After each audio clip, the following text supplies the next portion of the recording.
Is now a good time to buy? Is now a good time to buy a house? I get asked this more than almost any other question, and I want to give you the honest answer instead of the easy one. The honest answer is the market doesn't decide this, you do. I know that's not as satisfying as a yes or a no, but here's the thing. If you're financially ready, it's a good time to buy. Even if rates are higher than you'd like and inventory is tight.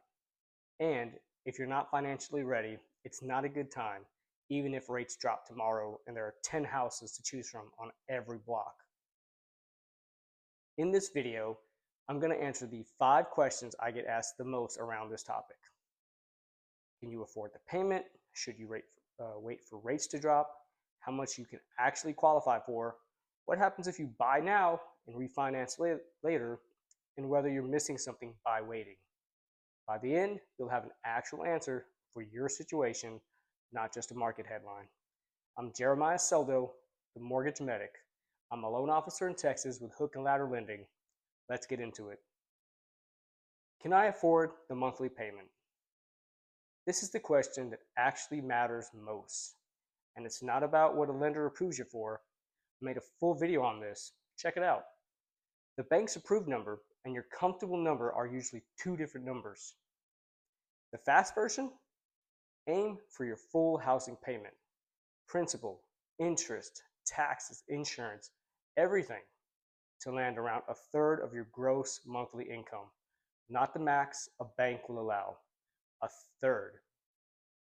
If that number works with room left over for the rest of your life, home, maintenance, savings, the unexpected, you've answered question 1. If it doesn't, the conversation isn't, is now a good time?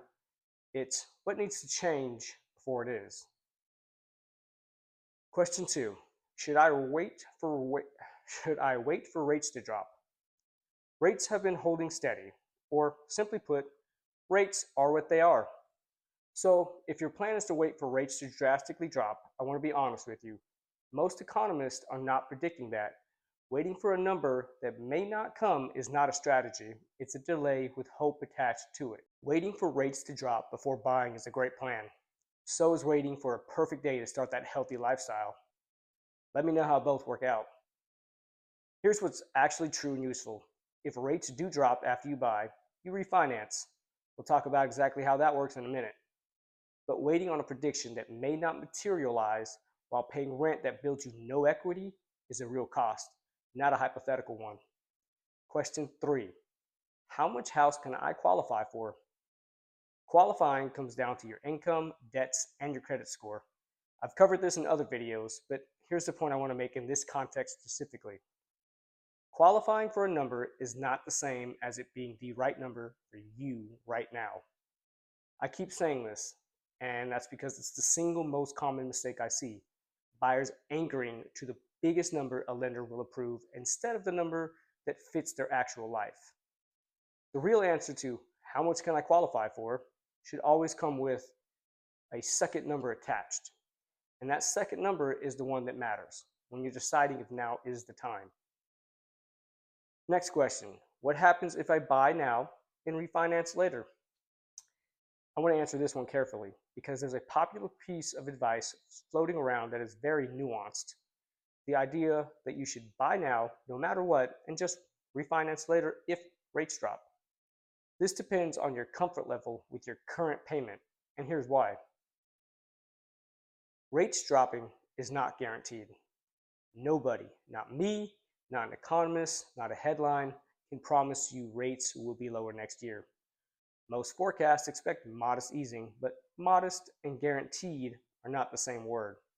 If you buy a home you can only afford because you're counting on a rate drop that doesn't happen, that's not a plan. That's a gamble. And refinancing itself is not free. It typically costs another 2 to 5% of your loan amount in closing costs, appraisal, title, lender fees, all of it again. On a $300,000 loan, that's 6 to 15 grand. So even if rates do drop, you need them to drop enough that the monthly savings actually pay back those costs within a reasonable time. That's not automatic. Here's the standard I actually use with my clients. Buy a home you can comfortably afford at today's rate, not the rate you're hoping for, not the rate someone told you to expect. Today's rate on today's numbers. If rates drop later and the math works out, a refinance is a nice bonus. It should never be the reason to buy a house you couldn't otherwise afford. That's the honest answer. Don't let anyone talk you into a payment that only works on hope. Am I missing something by waiting? Here's what waiting actually costs. And it's not always obvious because it doesn't show up on a single bill.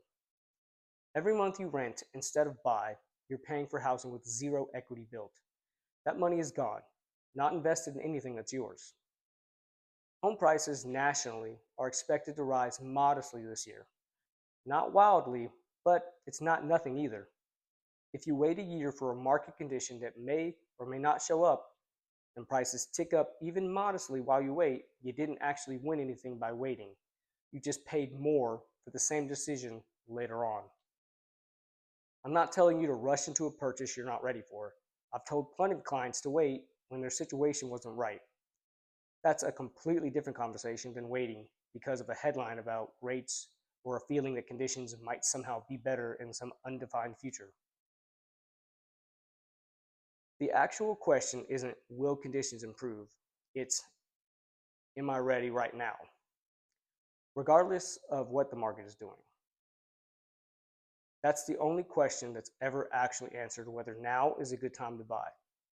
So, is now a good time to buy a house? If your income is stable, your payment fits comfortably, you're planning to stay put for a few years, and you've got something left over after closing, yes. The market conditions right now are honestly more balanced than a lot of buyers realize. More inventory, rates that have come down from their peak, a market that isn't moving against you the way it was a couple of years ago. This is a planning market. Buyers should focus on payment strategy, seller's concessions, and buying the right home instead of trying to perfectly time rates. If any of those things aren't true yet, that's not a no. That's just information about what to work on first. My contact info is in the description to schedule a free consultation. I'll listen to what your goals are, build your borrower profile, and tell you honestly whether now is your time or what needs to happen before it is. Subscribe for more of this. Share it with someone who's been stuck on the exact question for the last 6 months.